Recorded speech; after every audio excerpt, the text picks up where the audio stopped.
Namaste Saraswati Deve Govani Pachayane Nivashisha Shanivari Pasatari Shatarine Vanchakapa Tubasha Kripa Sinvevacha Patitanam Pavanebhyo Vaishnavebhyo Namo Namah Jai Shri Krishna Chaitanya Prabhu Nityananda Shri Advaita Gadadhar Shri Vasadi Go Bhaktavinda Hare Krishna, Krishna Krishna, Hare Hare, Hare Rama, Rama Rama, Hare Hare.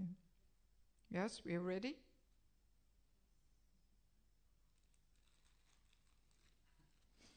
No? Just a second. You had so many seconds to get ready. Yes? Okay, so let us remember this morning we were discussing this highly important role of the mother. And I think this discussion makes it very clear how important it is that mother have solid spiritual training, right? Otherwise, how can they really serve as first guru to the child? What can they give? What can they impart? How can they, attract the child in a playful way to Krishna and all these kind of things? And how can they still balance parenting with their sadhana? So obviously, if a lady doesn't have, strong taste and attachment for chanting, she will not be able to get this all balanced. And we can see this very often in daily life, that so many ladies, they give up chanting 16 rounds as soon as they have the first child.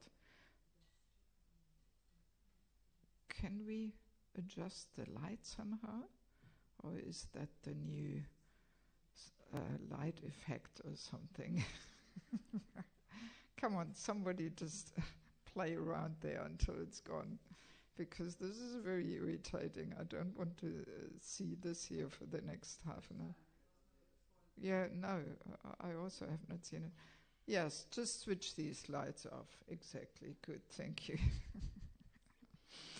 Yes, so unfortunately, this is reality in ISKCON, that so many ladies stop chanting 16 rounds as soon as they have a child. And this basically happens when the women don't have some solid training and some good experience of regular sadhana, some taste. If we are not trained that our sadhana is important to us, then this is the first thing we will drop when there's a child, No, now it's working nicely, the light.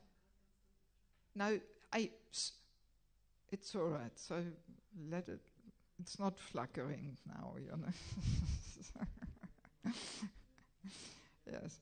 Yes, so very clear, if we don't have this training that the sadhana is very important to us, then as soon as there's a child, this will be the first thing that goes, the sadhana, So this makes it very clear how important it is, if somehow possible, that ladies also spend some time in the Brahmacharini ashram, and they get this taste of good sadhana, and this will empower them to play the role of parenting very nicely,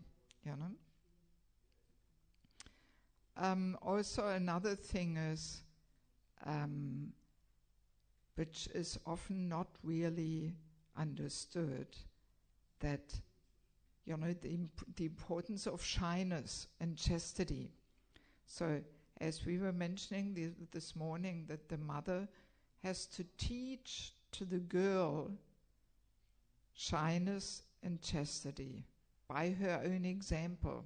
So now, interestingly, traditionally, the girls were very much trained in all kinds of arts, singing, dancing, playing instruments, and. But this was simply meant for their own internal development. Traditionally, girls would never perform on the stage in front of a bigger audience. They would only sing or dance, just in front of a few family members and friends or something. But they would not be encouraged to perform in front of a bigger audience.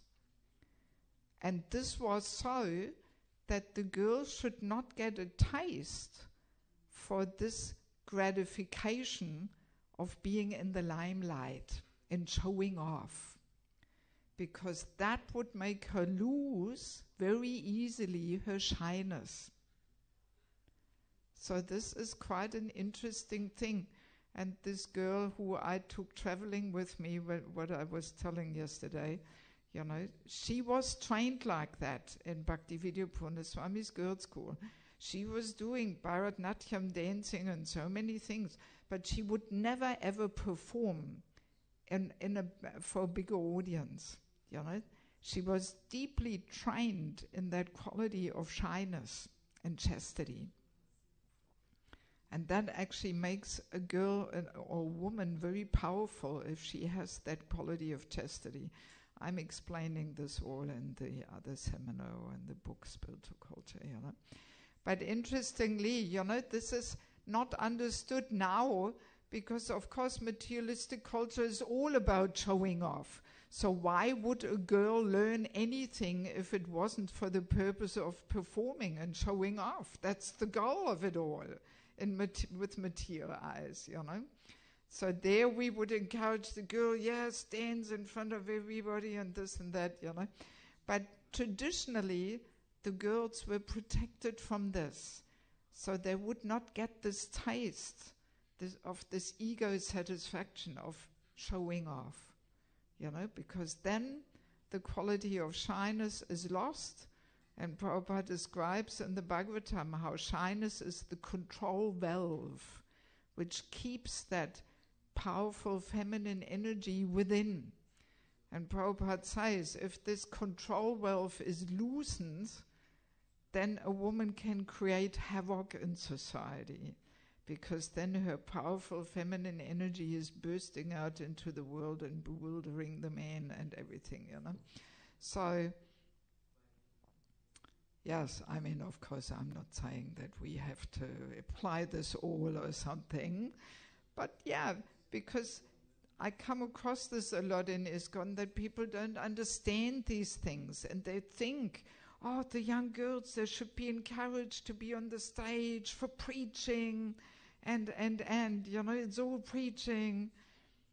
But yeah, that's the external understanding. But if we look a little more deeper, and if we understand how important it is for ladies to have this shyness and so on, then we understand actually from Vaishnava cultural point of view, it is not really encouraged, And even in a place like Mayapur, this becomes a whole big topic of discussion. And because there every year around Gita Jayanti in Mayapur, they have this big Gita Mela, a whole big pandal with a diorama of, all kinds of Krishna's pastimes there. And Bhagavad Gitas are massively distributed. And there's a stage where there's kirtan and the Western devotees, the dancing white elephants, and trying to attract the pilgrims who come, Christmas, New Year, and so on, And there's always this heated discussion, whether the young girls, the teenage girls, should be there on the stage performing or whether they shouldn't, And yeah, it's a whole discussion, and often senior devotees come to me and say, oh, can't you explain them? This is not the Vaishnav mood. And, and I can sometimes see the village people, for them this is a blow to the mind to see, the ladies there, and often they're not so nicely covering their bodies and all this on the stage there. And they think, oh my God, what is this? And I'm not sure what they really think, whether they're really so attracted. I once overheard how one Indian family was watching this, and they had some teenage girls in the family, and then the father was asking them, half jokingly, you want to be on the stage there? And they, no, my God, definitely not. So the girls who are trained like that, they would never ever want to be on the stage there and have all lusty men looking at them and all this. This is nothing for a cultured and girl from an aristocratic family or something. And in one, what was it? A conversation. Prabhupada explains that actually traditionally in former times only prostitutes were dancing on some events, in public. This was not for cultured girls. They were not allowed to do this. People, on weddings when there was some celebrations and people wanted to have some girls dancing, they were hiring prostitutes to do this. So, I mean, just for your little insights, to understand how far we are away from Krishna's culture, And these days, it's all about showing off, and the women already, the girls from young age, they're trained to perform and show off. But from a spiritual point of view, it may not be so favorable, actually, Yes. And I mean, in regards to this, a young girl, 18-year-old girl who I took traveling, she was trained, not to show off. She was deeply trained in the shyness. So, and then the story was that we went to Almvik in Sweden, and there was a festival, and the local girls wanted to perform some dancing. But then one girl had broken her toe and she couldn't dance. So then they asked her whether she would fill in. And she was all in dilemma there, because she was brought up not to dance in public, and there was Mahajas there and everything, and she just, on one side, she didn't want to dance in front of Mahajas, but then on the other side, I could also see it was tempting for her to dance. So she came to me, she asked, what am I going to do? And so I said to her, listen, one of the girls has broken her toe, so just fill in for her, just dance, Obviously, it's Krishna's arrangement. So, but her dancing was so different, so extraordinary compared to the other girls, because first of all, she had learned the really traditional Bharatanatyam dancing, which is quite a discipline. You have to really be in control of every muscle and so on, It's quite they have to really practice to do this nicely. Whereas the other girls, they were just hip-hopping around there, they weren't really trained. And you could definitely see that the other girls were enjoying their, on the stage and doing their number.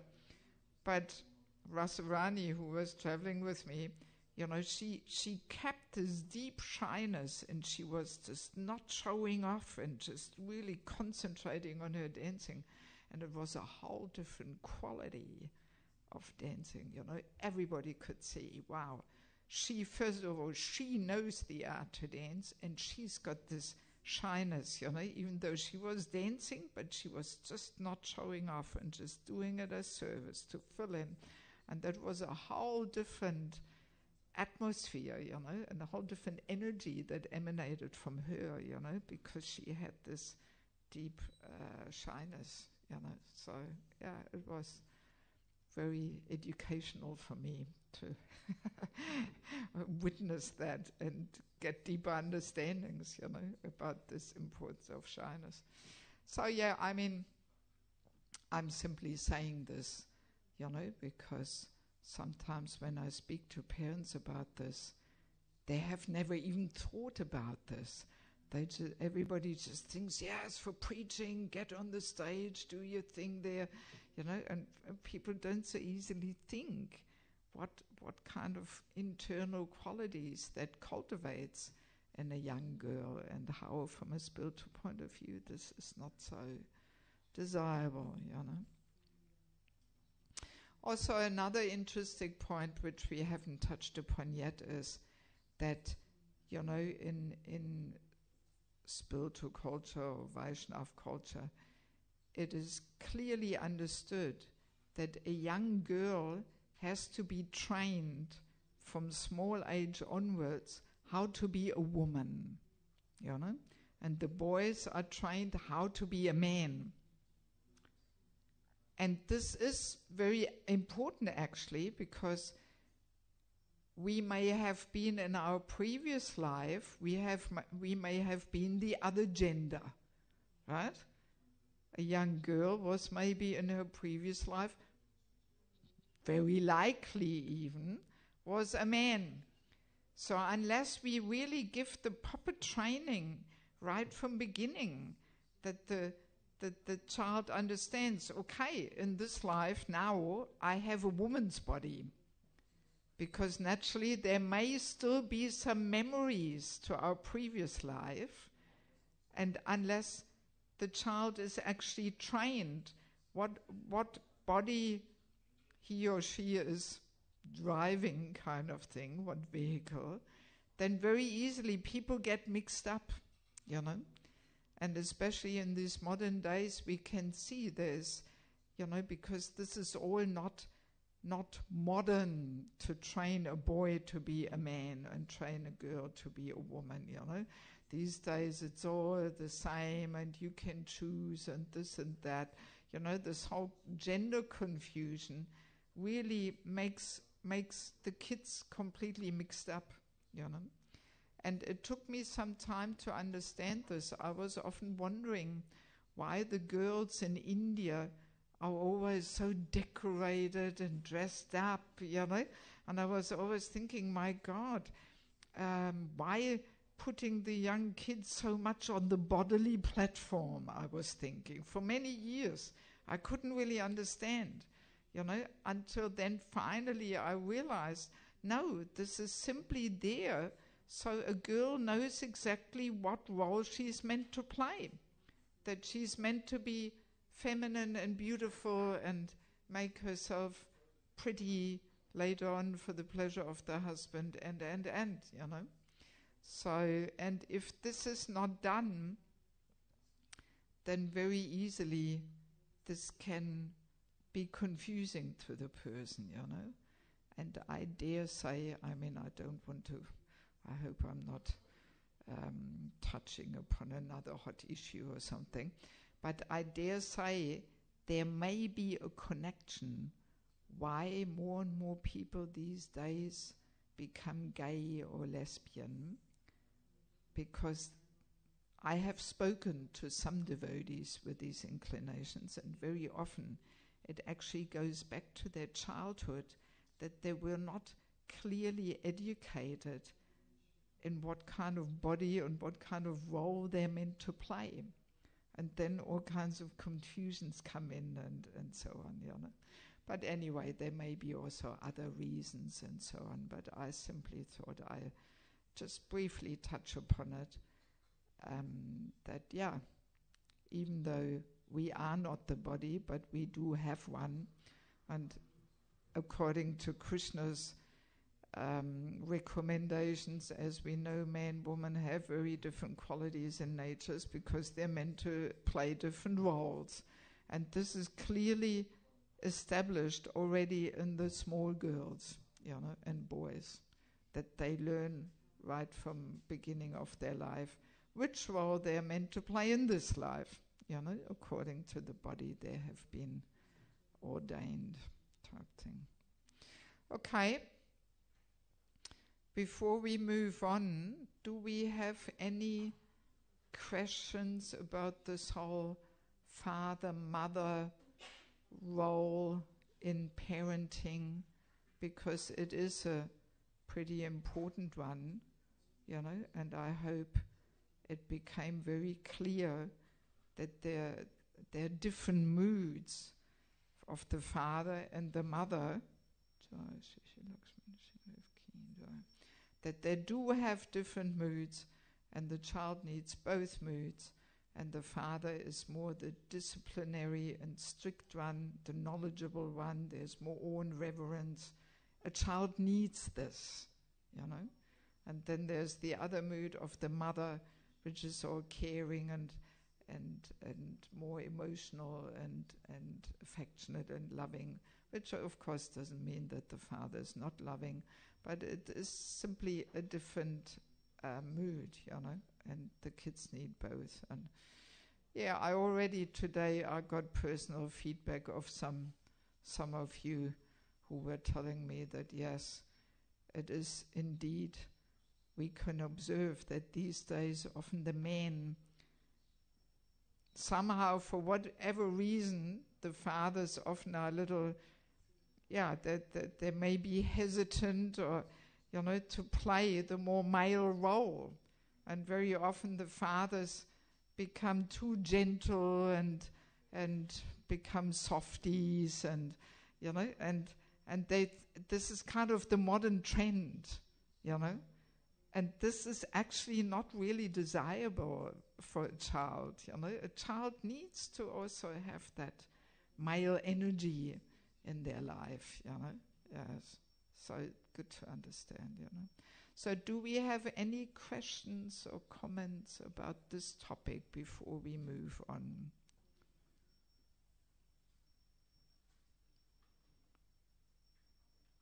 Yes. Hare Krishna, Mataji. I know I already asked a similar question in the morning, but it's really about practical application now. What can we do practically if we in our own life lacked maybe this energy, this male energy or this female energy, depends, because some maybe they grew up without father or without mother, and then still we want to be stable in Krishna consciousness, and one day we may have our own children and we want to give them that energy that we maybe didn't get in our own childhood. Well, so where can we get this energy? Sorry, where can we get this energy from? It's not that you're asking a similar question, but exactly the same. It's not similar, but exactly the same as this morning. And I'm afraid I cannot really answer anything much else than what I said this morning, that the first step is always hearing about it, The second step, I told you also this morning, to try to just develop a little bit of masculine fiber there in yourself, And we were saying that in a place like this, I personally feel that our Prabhus still have a bit more of a masculine fiber, fiber. And I was connecting this with the fact that we women here are not in a competitive mood, but we are happy that the men, take charge and they play their roles, and we are encouraging them. And that's what encourages the men to take up their role of protecting and providing and taking charge and. So, and if we are in that environment where this mood is there, are you listening or are you doing something else? So if we are in an environment where this mood is there amongst the men, that they, wholeheartedly embrace their role as men, so by that association, we can hopefully also develop that mood, I mean, I don't really have any other secret of success there or something, you know. But I mean, the nature is there, you know. It actually comes along with the male body, and in the same way with the female body also. The nature is dormant there, and it has to be awakened, you know. So also some ladies may think, oh, I'm just not the mother and all this. But it is ultimately a question of desire and hearing about it and desiring to play that role. And, you know, the tendencies are all there. They come along in the subtle and gross female body, you know. And if we desire, then these qualities can all be awakened, you know, definitely. And it's the same thing also for a man. So if he desires, you know, to actually serve in a more masculine way, then this will come out. Can somebody extinguish the incense? Is this still burning? Huh? It is? Okay, good. Okay, it's just my voice is so sensitive these days. Yeah, so I don't really have any other thing. I mean, any of you has maybe some other clue how one can develop the side?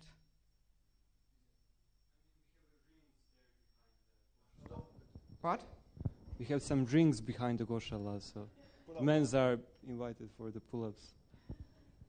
You have gym? No, rings. Rings. Okay. Yeah, I mean, it all helps. Actually, I won't mention any names, but recently I spoke to one devotee, you know, and he was sharing with me how he's going to these, you know, some kind of a boxing training there, you know. Yes, and it's all with non-devotees, but he's going there just to develop a bit of, you know. Yes, yeah, and he shared this with me himself, you know, because he's a bit of a softie, you know, and he wanted to just shape up a bit and become a bit more masculine, and yeah, and he just felt this desire in his heart, you know. So he's going there regularly, and now I think it was it boxing or what? I can't remember. No, how do you call the sport? No. Yeah, I think it was. Yeah, I think it was kickboxing or something. Yes, or wrestling or something. You know, yeah, something like that. You know, and he has to do some real tough training there, and he was sharing with me how first he was completely finished, and you know, and the trainer was just, don't give up, and you know, he was really firing him up, and he's been going ever since there regularly, and he can feel how you know, his spirit and his mental condition changes, you know. So yes. So, kickboxing.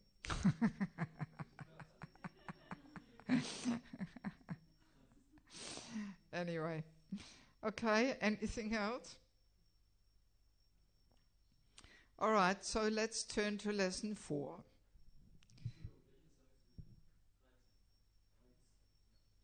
Lesson 4.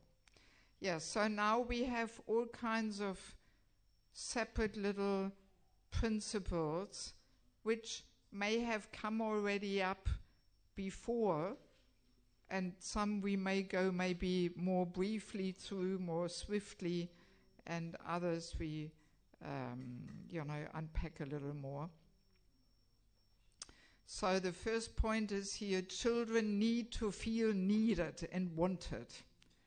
And we were, you know, talking about this in the very first session when I shared how this boy from Bangladesh was from Ukraine was so flourishing there in Bangladesh because he was involved and people gave him attention and he felt needed and wanted.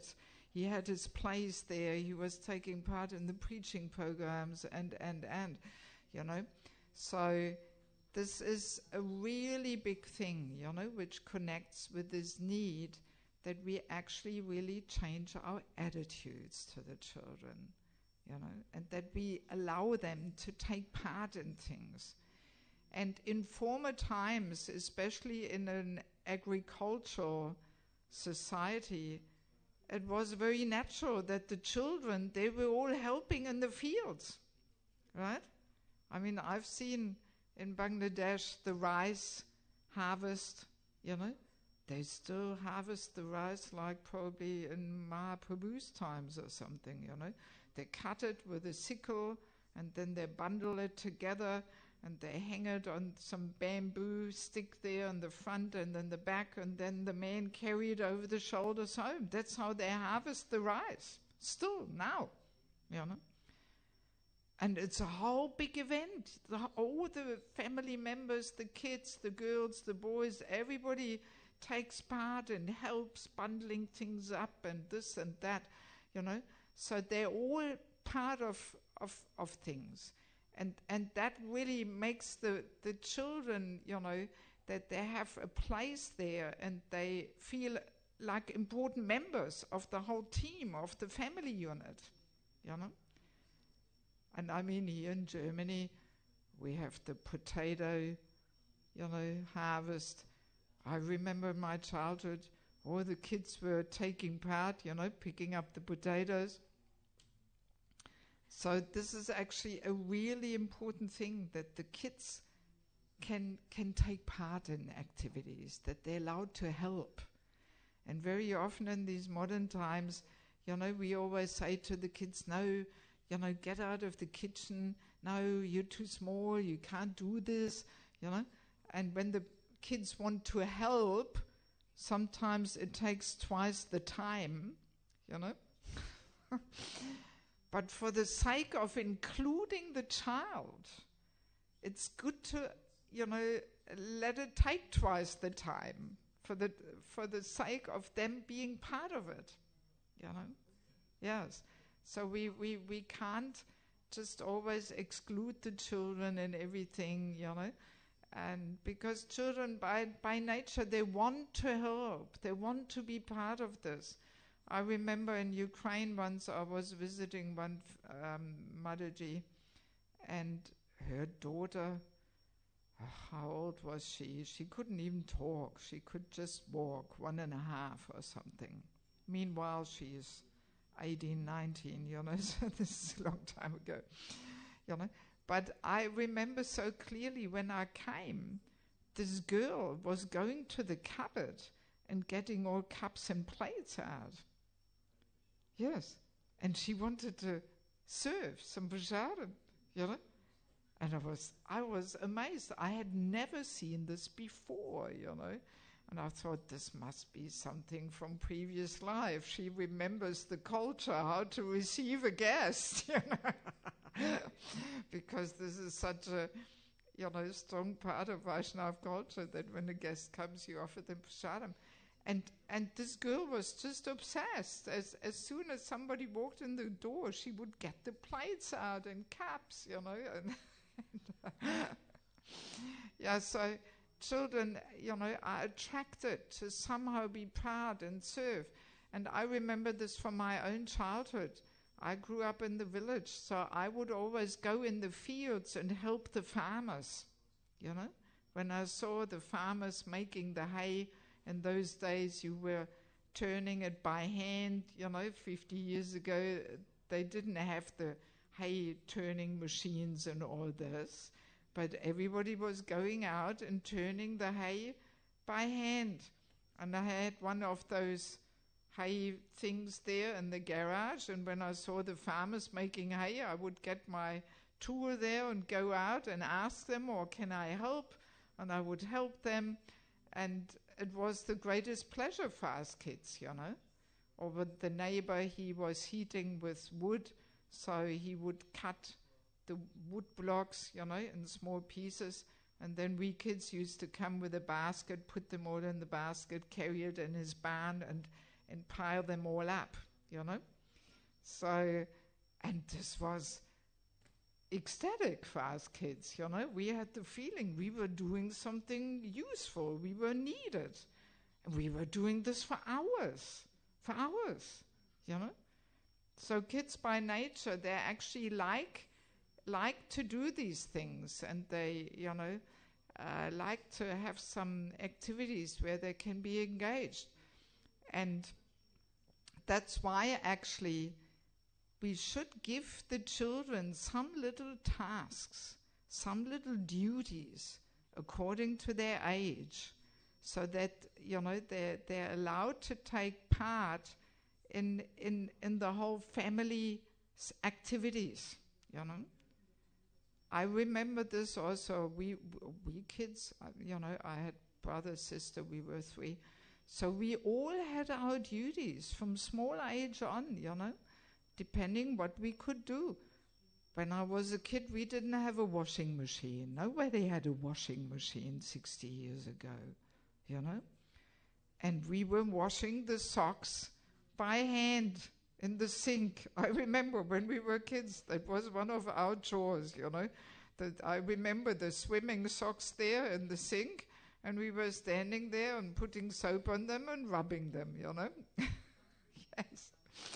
Or then we were polishing the shoes of the whole family. Mum's, dad's shoes. Yeah, stuff like that. We had to cut the grass with a hand-pushed lawnmower there, And we had our duties, yes.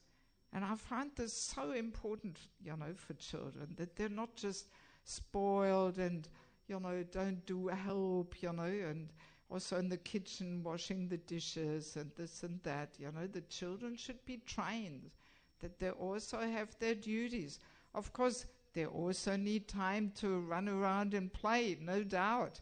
But some little duties, this is very healthy for a child, to contribute to the whole family's activities and also be a valuable part there of the team, of the family, I also, we had a big garden when I was a kid, and I had my own little plot. Oh, I was pretty young. How young was I? 8, 10, something like that.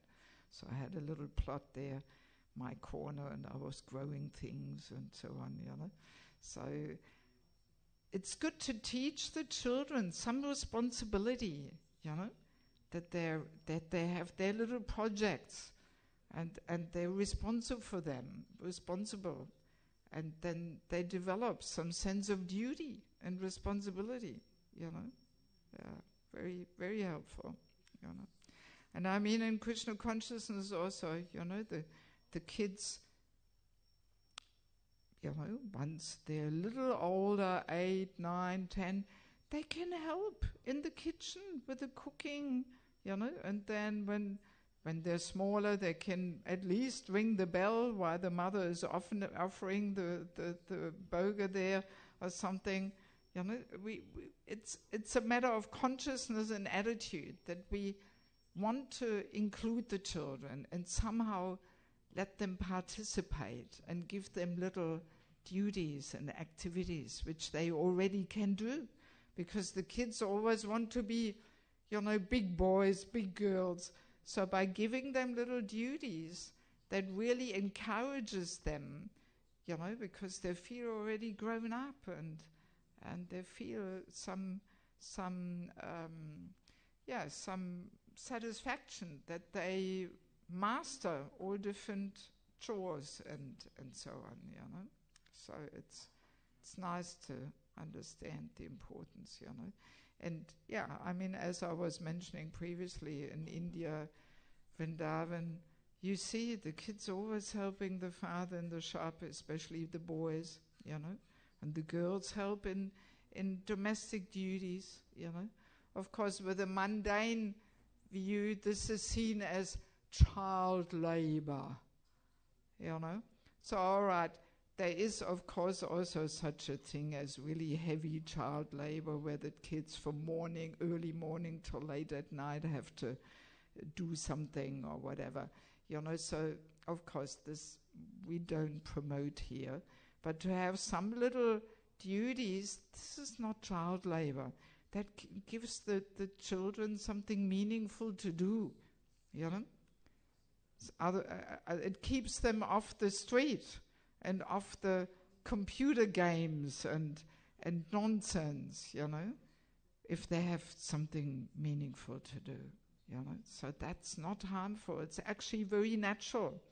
In former times, the kids, they were like the working force, I mean, the farmers had lots of kids because they were the helpers with the harvest.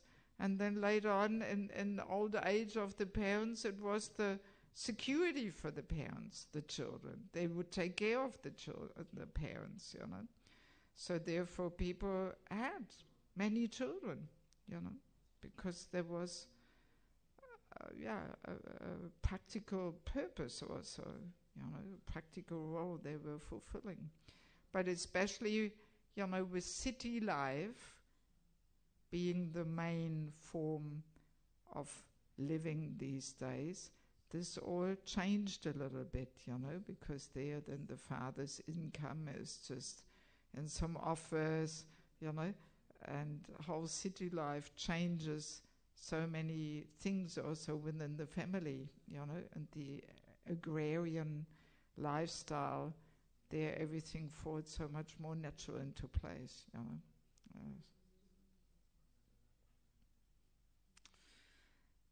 so in any case, by giving the children little responsibilities, that also really helps them to cultivate a service attitude, that they also get pleasure and satisfaction from serving.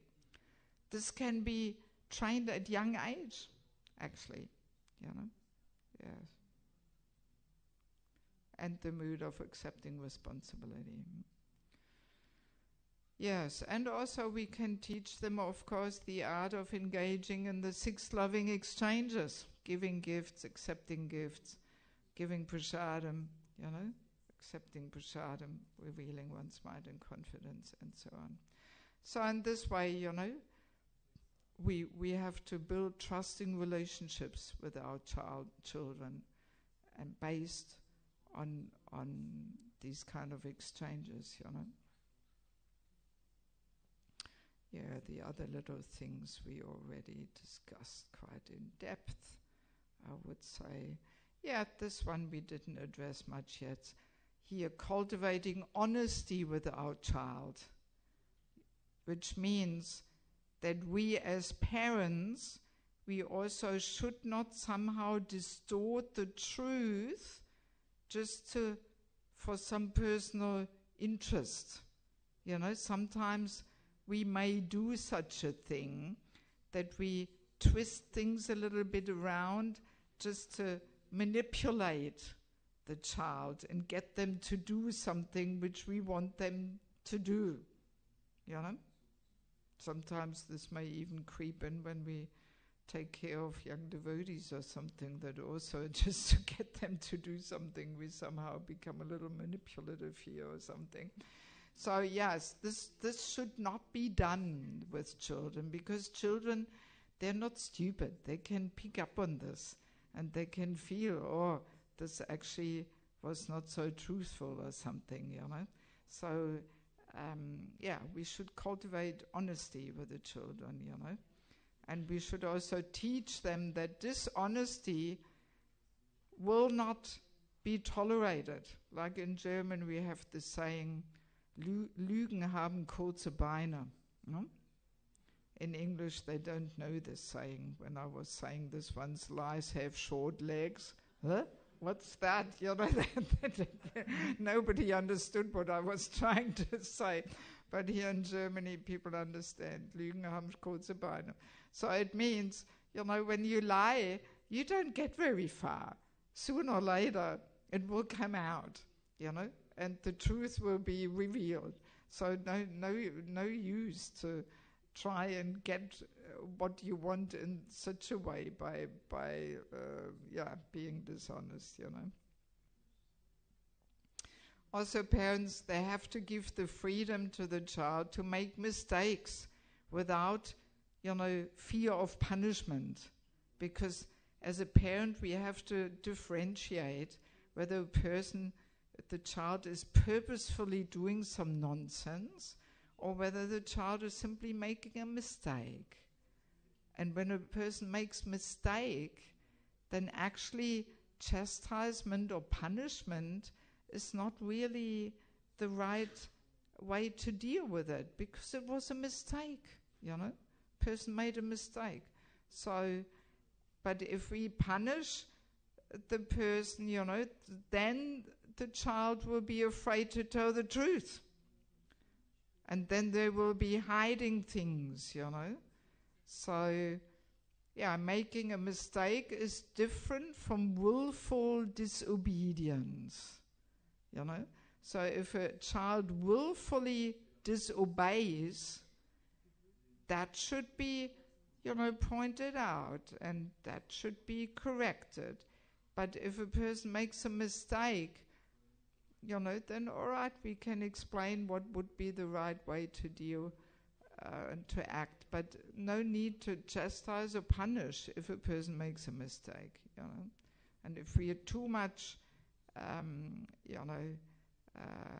punishing with fear, then the person will not tell the truth. Very clear, because the child is afraid, oh, now I'm getting again punished and I hear some chastisement. So then they will be, not open and honest, you know. And also let's remember, you know, the 4 defects: imperfect senses, making mistakes, subject to illusion, tendency to cheat. So, you know, we that there is the 4 defects, and we have to try and cultivate honest behavior in the child, you know. Yes, and we give the child security by not burdening the child with adult worries and anxieties, you know. This is also very burdening for a child. If a child hears, oh, my mother, my father have this worry and that anxiety and this thing and that thing. So this should not be done. Same thing also with training young devotees. A senior person should never reveal their anxieties and their personal troubles or something to a younger devotee. This only, disturbs them and worries them and breaks their faith and so on. So same thing is also there with the parents and child, that especially mothers should not really involve the child, you know. Sometimes this happens when the child is 10, 12, 13, that the mother is uploading her problems onto the daughter or something, you know. This should not be done, you know. This is really burdening a child like anything. A secure child can take risks and also make mistakes and fail, you know, and it tries new things. If the child is secure, you know, then because a secure child knows he or she is loved and cared for unconditionally.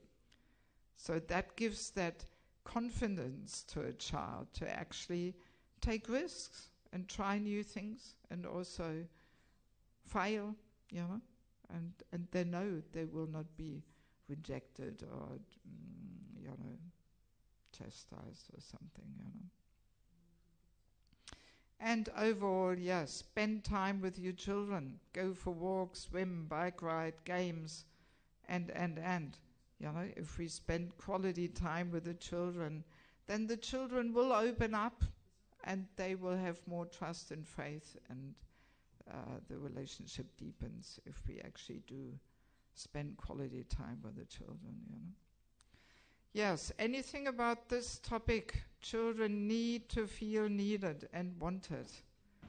This is quite a serious thing, that we really allow the children to actively take part in our life and help and so on, Anything about that? Any comment, question? What? Should one try to inspire a child to take part in agricultural tasks by offering some monetary gift?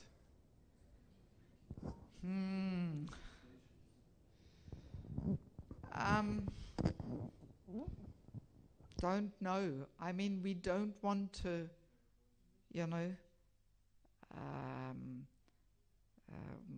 create a true fruitive mentality in the children, that they always expect some payment or something, I'm not sure.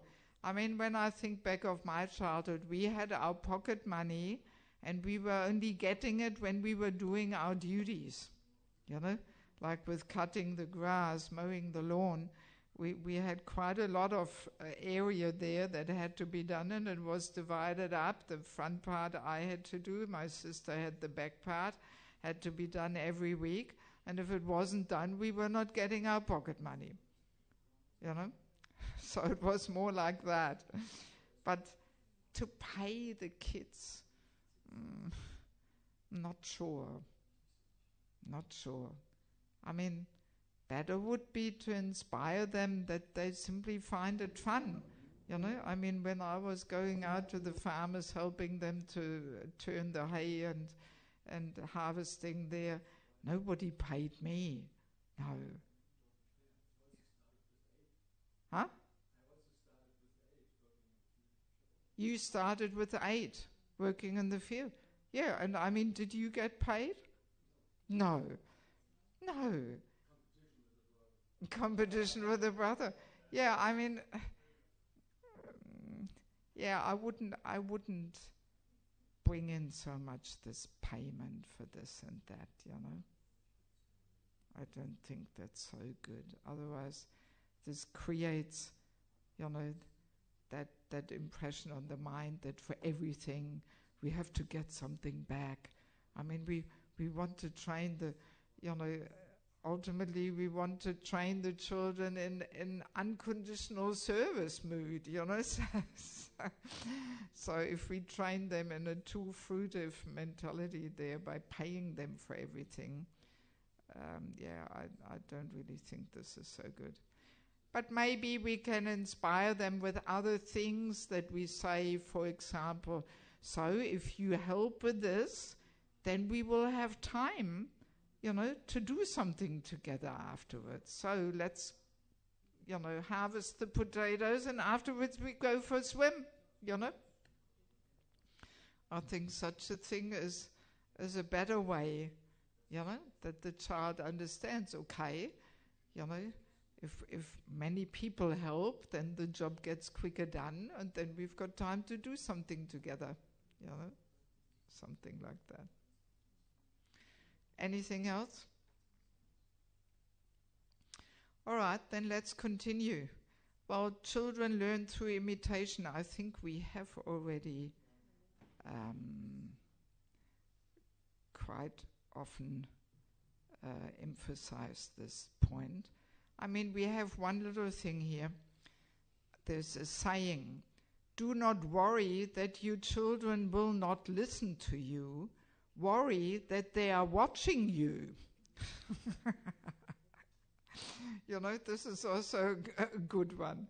That parents, very often, they're mainly concerned that the children are not listening, they're not listening. Well, better worry that they're watching you. That you better be exemplary, They see everything, Yes. I mean, I remember one funny thing. One Mataji once told me how,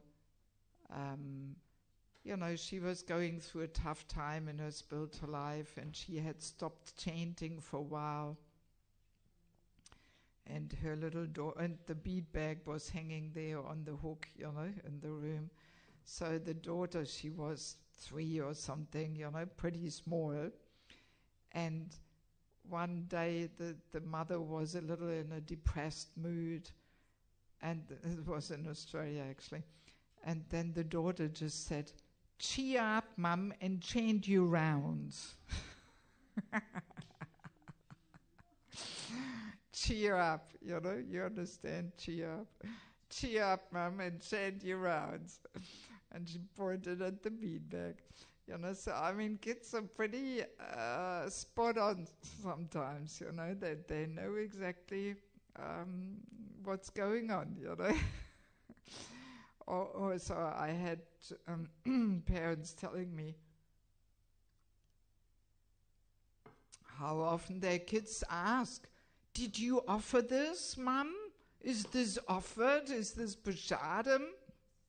And the kids catching the parents for not offering things properly, Yeah, so that's the thing, I mean, I've had many such stories where parents really tell me how their children really help them to be Krishna conscious, because children, they have a natural attraction to Krishna consciousness, and they see and know what's going on, Yes. Here, 4th Canto, 13th chapter, verse 12, it says, "If both the husband and wife are endowed with good qualities and live peacefully," emphasis on peacefully, "then nice children take birth, and thus the whole family is happy and prosperous." Yes. Yes, so, behavior of the parents reflects in the child, like having a mirror in front of us, Yes. And children must experience how our philosophy is applied within their closest relationships and home, That's the important thing, that the children really learn how we actually live our philosophy. And of course, for that also the parents have to really live it and practice it and not only repeat it, And as we mentioned before, best example of the parents is always to be a happy and strict devotee when it is authentic, not just put on externally, but authentic, naturally happy and strictly practicing, joyfully, having a taste. That is the best way to teach the child, Yes. And the children can feel whether this is just some external show here and just telling, "Oh, do this, do that," or whether the parents just naturally embody that and authentically live it themselves, So again, that's why this Grihastha ashram is so purifying, because the parents actually have to be genuine, Krishna conscious, Yes. They have to demonstrate what it means to live like a devotee, Childhood, as we said already, is very impressionable age. Impressions, ideals, values, they're imprinted on the child's heart. And it stays with us, for a long time, if not forever. And if these impressions and ideals and values are Krishna conscious ones, this is such a fantastic foundation, to a person's development. So the parents teach morals and values, build the character of the child, which is actually more valuable than teaching skills. Yes. That's what the parents do. They teach morals and values and build the character. And even, a little side comment, even the whole idea of Gurukul, proper Gurukul education, like they do it in Mayapur, Bhaktivedanta Purna Swami's Gurukul, they simply concentrate on character building. And they have that faith. If a child builds good character, the person later can achieve anything if they have good character. So they give very little academics actually, but they just concentrate on character building. You know, good service attitude, taking responsibility for others, and following authority, being strict, disciplined, all these things. That's what the Gurukul training mainly focuses on. It's quite amazing. Because I usually spend quite a bit of time in Mayapur every year. Already the boys, when they're 11, 12, they are in charge of the small boys. They have a whole group of small boys which they take care of, and they're responsible for them already at the age of 12 or something, you know. And like that, they're really trained in responsible behavior and taking care and leading. And you can see in Mayapur, most of the leaders in Mayapur, they're former Gurukulis. You can very clearly see it, you know, because they get this character building there, you know. And the whole educational process is like that. It is targeted towards character building. And that faith is there, that yes, if a person has good character, the skills you can acquire later, especially in the modern days through internet and this and that. You can do so many courses and this, that, just to learn some skills, you know. But the character, that, you know, forms the foundation really for a person's success in life, you know. Yes.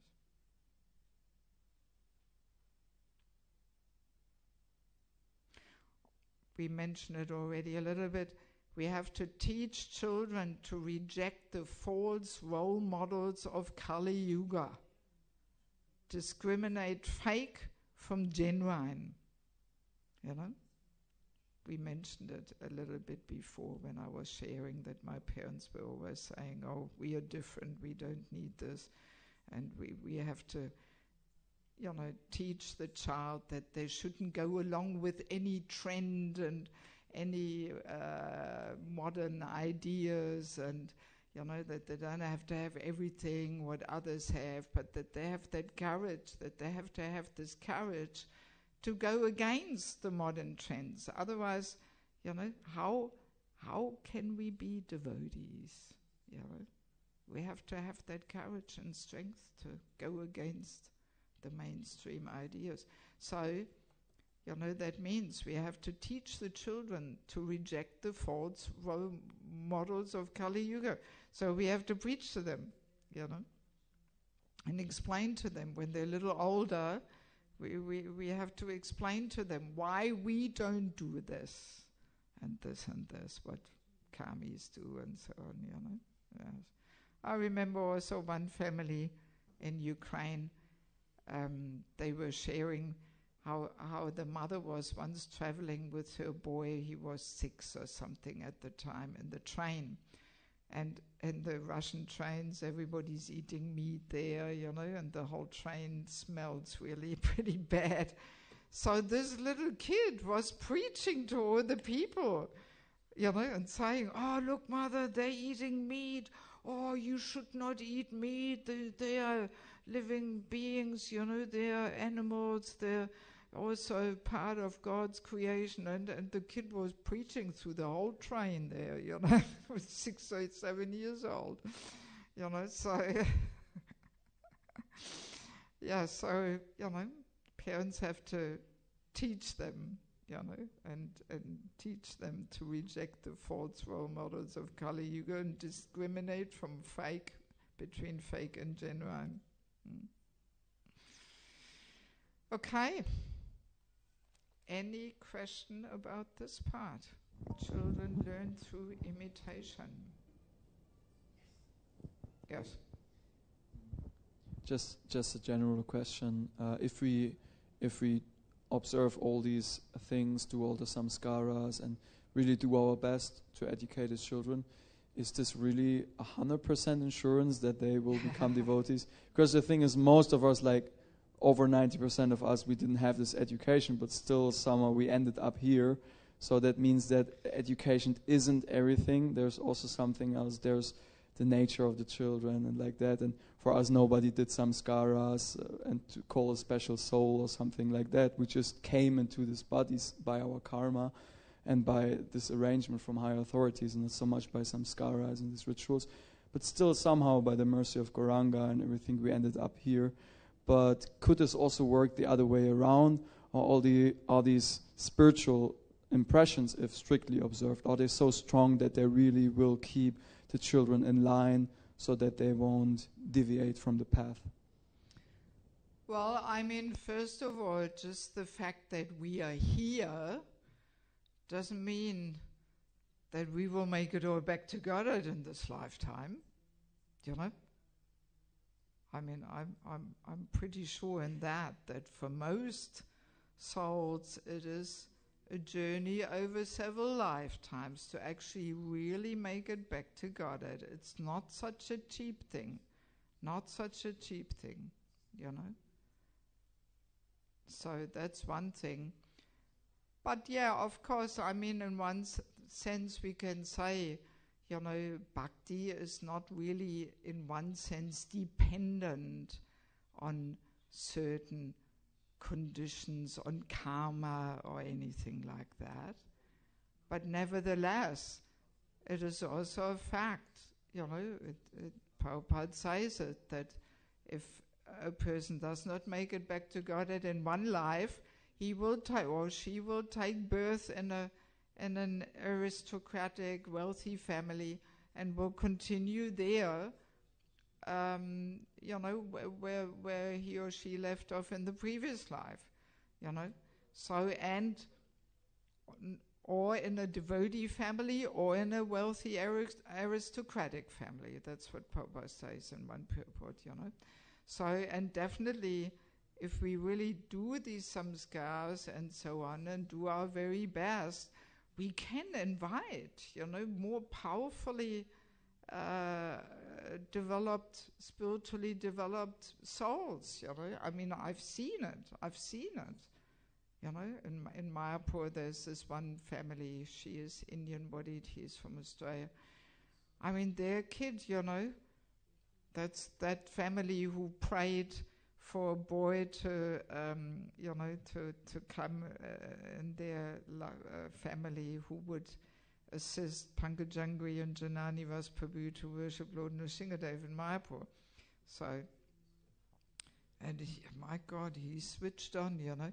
He was going to Bhaktivedanta Swami's Gurukul, but he knew already everything. He got bored there, you know, so he had to, you know, jump over a few grades there and so on, you know. So, I mean, you can see, you know, the difference, you know, when you do things properly. Of course, we still need Krishna's mercy and blessings and all that.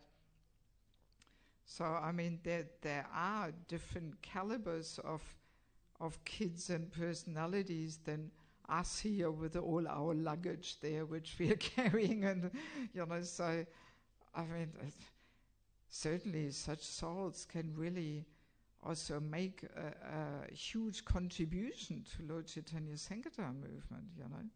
You can actually give birth to a saint, you know, who really brings Lord Chaitanya Sankirtan movement forward, you know. So, but yeah, I mean, ultimately, you know, every living entity still has this minute independence to decide at any time later on whether they want to serve Maya or whether they want to serve Krishna, you know. So, of course, a guarantee is never there. You know, no guarantee. So we simply try our best and Krishna does the rest, and we can't be too attached to the result. It's like on Sankirtan, you know. You just go out, you try your best, you chant good rounds, and you're in a prayerful mood.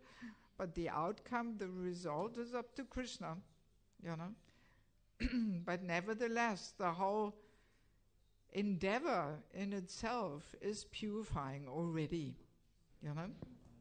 So it's all worthwhile, you know. That's why it is an ashram, because it is a whole purifying journey, which is highly uplifting, you know, if we really try our very best, you know. Never mind what the result will be, you know. That's secondary, you know. But it is up to Krishna, and if Krishna sees we are endeavoring sincerely, then why shouldn't he, you know, send a nice soul who really becomes a strong devotee? As we mentioned, the demigods are queuing up to take birth in Lord Chaitanya's Sankirtan movement. But they don't want to take birth just in any family. They want to have a Paka family where there's a culture of sadhana and devotion and so on, you know. Let's move on to the one more point here, the importance of good association. So, of course, power of association is very strong. So, and children, as we know, they are prone to be misled and misguided. Their character can easily be molded. So that's why, you know, the association also for the children, good association is very important. And this is often the main fear of parents, you know. Does my child have good association? You know, that's a very prominent fear. And I mean, in a community like this, of course, it is already so wonderful that there's only devotee kids here, you know. So if people live in cities and away from devotees, then the neighboring kids, they are non-devotees, they have all kinds of bad habits, they always eat all kinds of abominable things, and so on. So much bad association, which is often a nightmare for the parents, you know, what they all learned from these non-devotee kids, you know. So, but as we already also hinted at, even in a community like this, there can also be differences of standards and practices, and some kids maybe are not so devotionally inclined and so on. So, yeah, we have to be careful in one sense, but we can also not reject other children and so on, and create some enmity there within a community and all this, you know. But in any case, it is really up to the parents that they inspire and induce the child to find good association, you know, and find happiness in the association of nice devotees. That gives the natural protection. So the parents should invite certain devotees, sadhus, devotees, feed them, ask for their blessings for the child. Then the sadhus become the hero of the child. Or even if the parents just invite, if they build good friendship with other devotees who have children in similar age, you know. So if the parents have nice relationships, it's very natural that those kids will then play together, you know. So that the parents can really contribute to the fact, you know, that their children have nice association with other nice devotee kids. It's up to the parents, you know. If they make friends with certain devotees, then they put them in the right association like that, you know. And the parents can go on little tours together in summer or whatever and spend some time out and have activities together, and then automatically the children play and they're supervised and they're in a good environment and all that, you know. So, and the parents also have to teach the child how to build and maintain healthy relationships of all kinds by setting a personal example, you know, because relationships have to be cultivated and maintained and deepened. They don't happen just automatically or something.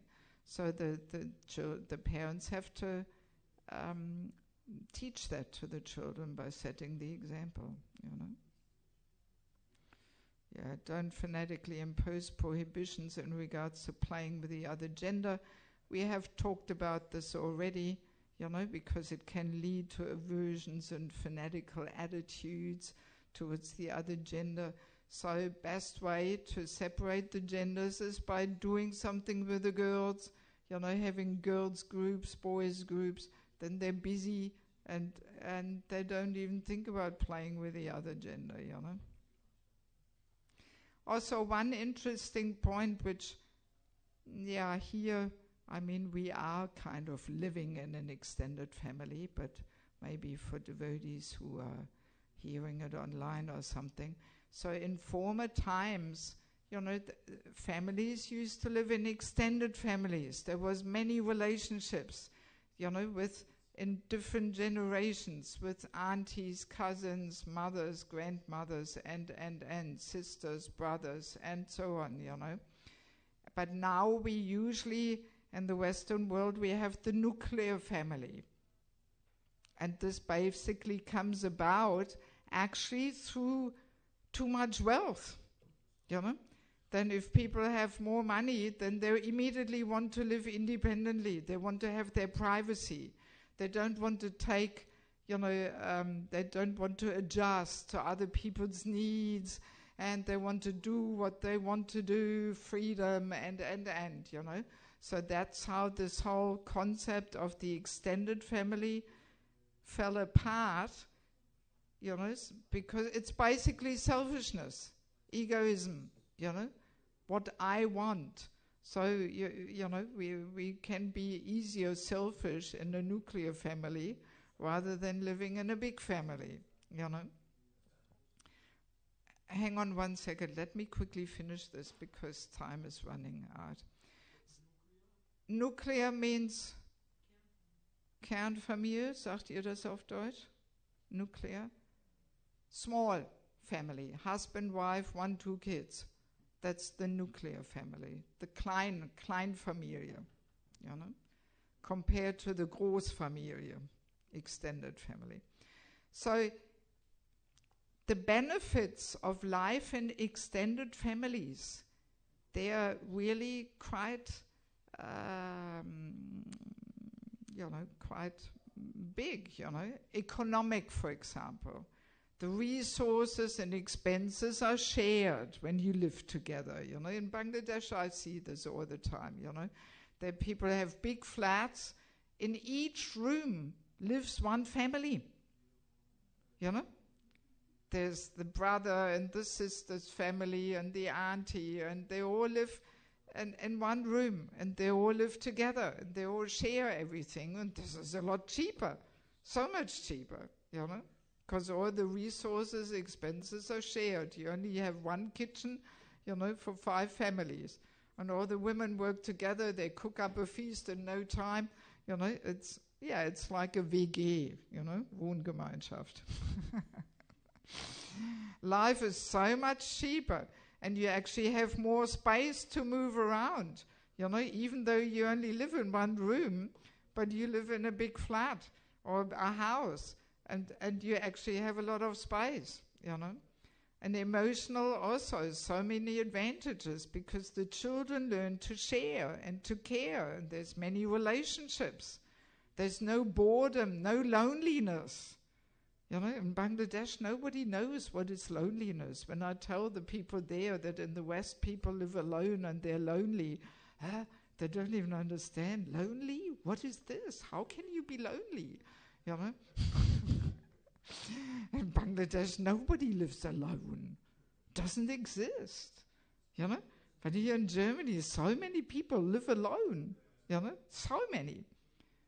But this is all a result of too much wealth, actually. Because in countries like Bangladesh, nobody can afford to live alone. Nobody even would get the idea. So there's no boredom, no loneliness, absolutely not. You can't be lonely in Bangladesh. And people learn to adjust and to tolerate, you know. They learn to be selfless, humble, grateful, forgiving.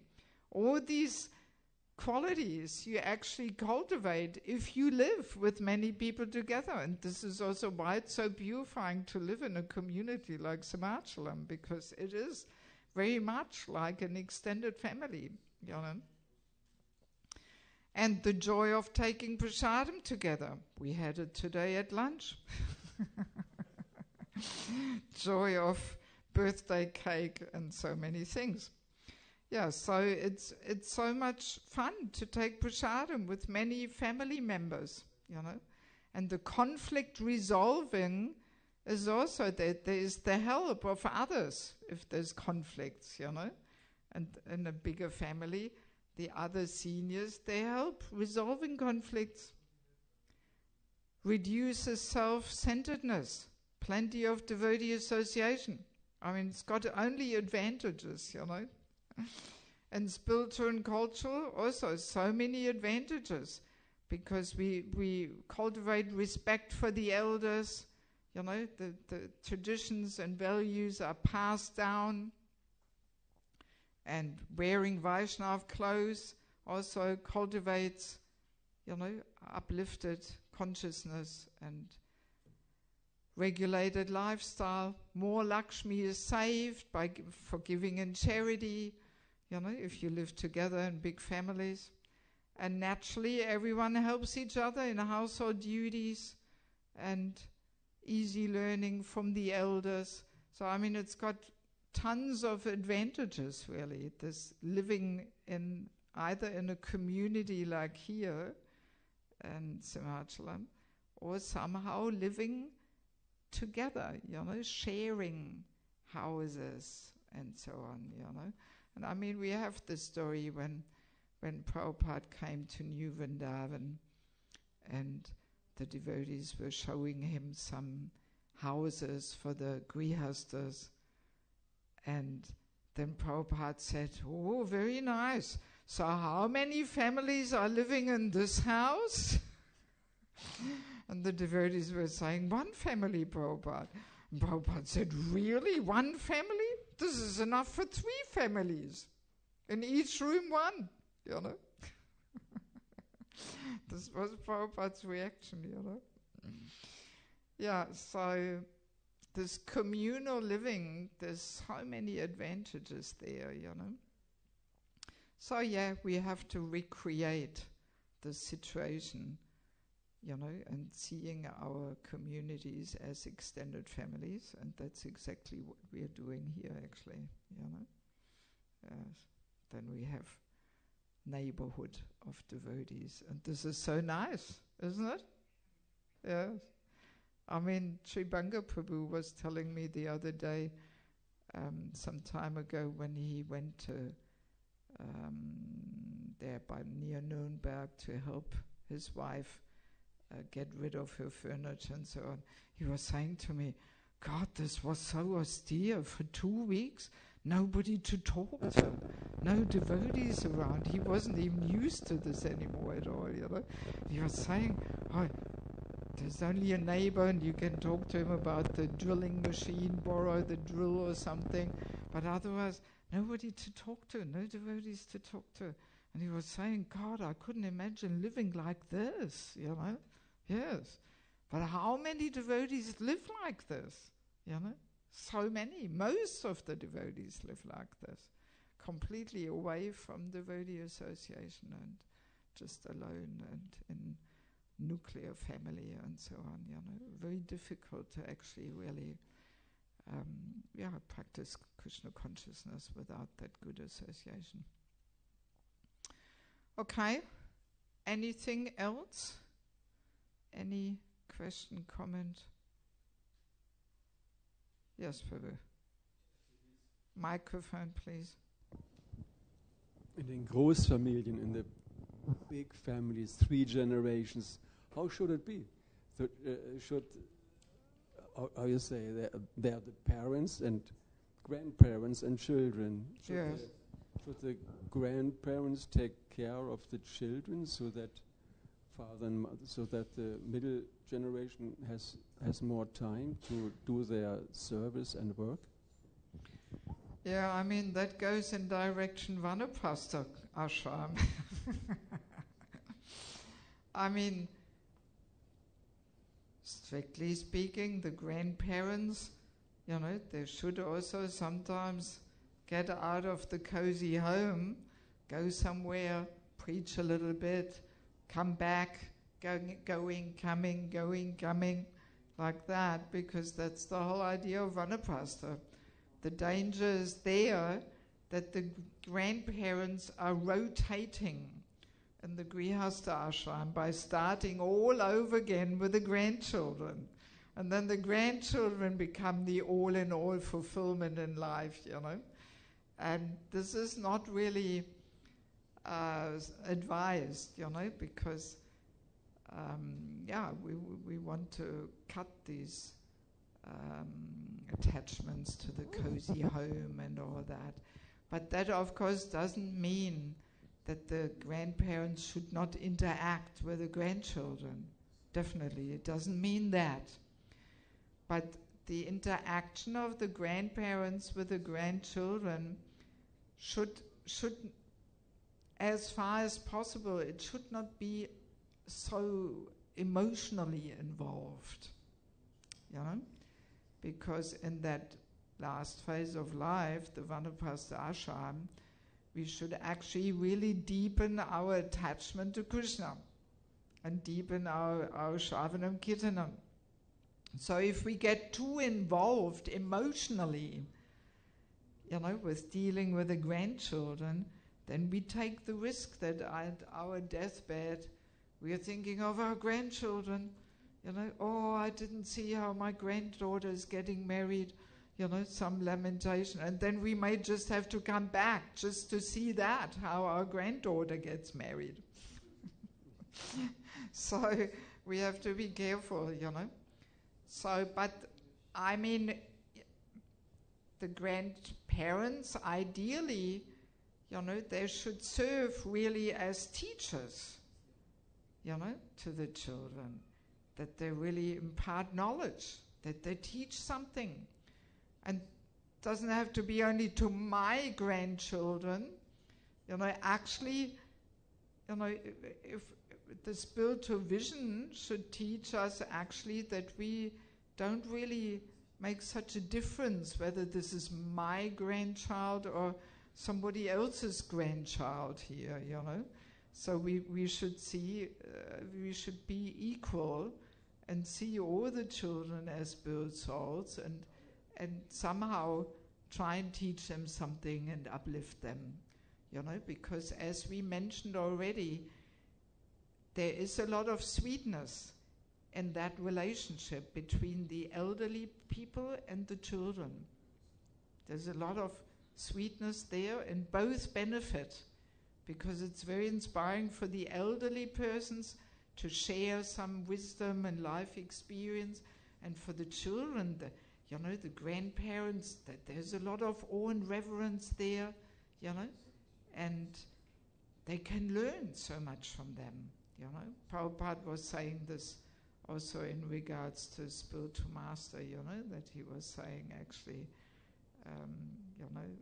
Guru is like father, and then Param Guru is like the grandfather, and that relationship is more sweet, like the material grandfather, So that's why, as the grandparents, we should try and spiritualize the relationships with the kids, that it's not just fondling and joking around and emotional and this and that, but that we teach something, and that awe and reverence is good. It's needed. So only if there's respect from the child to the seniors, only then they can really receive something. So learning from seniors is based on respect. So sometimes we think that this respect is, formal and it disturbs a relationship. But no, for the teaching process, this is very important. you know. So the Vanaprastha devotees in the Vanaprastha ashram, I mean, like Ramananda Prabhu was bringing this up, I think, yesterday, right? He was making this point that actually the Vanaprasthas could really also be engaged in teaching something to the children. And I mean, I'm just imagining, you know, once we have more kids here and they're a little older, why not give a few classes, tell them about Prabhupada and how your devotional life was, you know, years ago, what you all did, and teach them something from the Shastra or something, you know. I mean, would be fantastic, you know. I'm sure the kids would love it. And you would be like their transcendental grandfather here, not only for your grandchildren, but for all the kids, you know.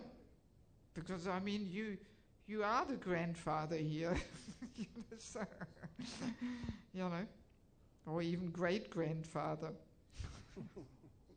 Yeah, I mean, it can be so nicely implemented in spiritual terms, you know, not just emotionally, sentimentally, just goofing around with the kids or something, but actually teaching them something. Sentimentally, just goofing around with the kids or something, but actually teaching them something. Yes. Yes. So, but in any case, as I mentioned, you know, I remember once in Mayapur, I had this big Pandar program there. Every year I'm doing this Pandar program for my little institute, and I'm setting a topic, and I'm inviting speakers. And some years ago, the Vanaprastha ashram, I had that topic. And quite a lot of people came, also senior Prabhupada disciples. I mean, people were really curious. Okay, let's check out, what is this Vanaprastha ashram all about? Some Mahajas came and so on. And I had invited certain speakers, and I'm usually the MC there, you know. I'm opening the program, inviting people to speak and this and that. And there was Pancharatna Prabhu speaking, Prabhupada disciple. Maybe some of you know him, Pancharatna. He lives in Mayapur, and he's quite a prominent person in ISKCON, you know. He's in the GBC meetings and so on, and he's doing so many things. So and he's got grandchildren, you know. He's a Prabhupada disciple. Atita Guna Mataji is his wife. You don't know him? I know him. He was here also. Oh, yeah? So there you go. So he was speaking on this program, and he was saying the toughest is the grandkids. With this whole Vanaprastha ashram, that the grandchildren are just so much distracting, also emotionally, that tie you up again, you know, the heart, you know, and you get entangled again with the grandkids. And of course the children need help with their children. So, and then very easily we get sucked in emotionally, and we get once again entangled. So we have to be a little careful, you know, that the more we can bring that relationship to the grandchildren on a spiritual level, the better it is, you know. And especially if we are not there all the time, but we also go sometimes to another temple, we give a few classes, you know. I'm sure in Germany all the temples would be in ecstasy if you and your wife would sometimes visit, give some classes, do some service, cooking, whatever, you know, would be great. They would be all excited, I'm sure, you know. So if there's a good balance in it, that we sometimes go somewhere, come back, so, and then we have little programs for the grandkids there and the other kids also and so on, then we protect ourselves from getting too entangled emotionally, you know, like that. Okay, time is up. So I'm just looking at the materials. Maybe we will be able to make it the last day today, I think. Let's see how we go, but I think it would be good to finish tomorrow. But if we don't, then we can always additionally take the Saturday morning. Okay, hang on. I almost forgot. Please quickly turn to your neighbor and share something. What are you taking out of this day today? this morning I didn't get a chance. Maybe share something about father's role, mother's role, or something. Just 3 minutes. I find this helpful to reflect. Just quickly share something. What you learned today. Hopefully something. Yes. Not with everybody, but just with each other. Share.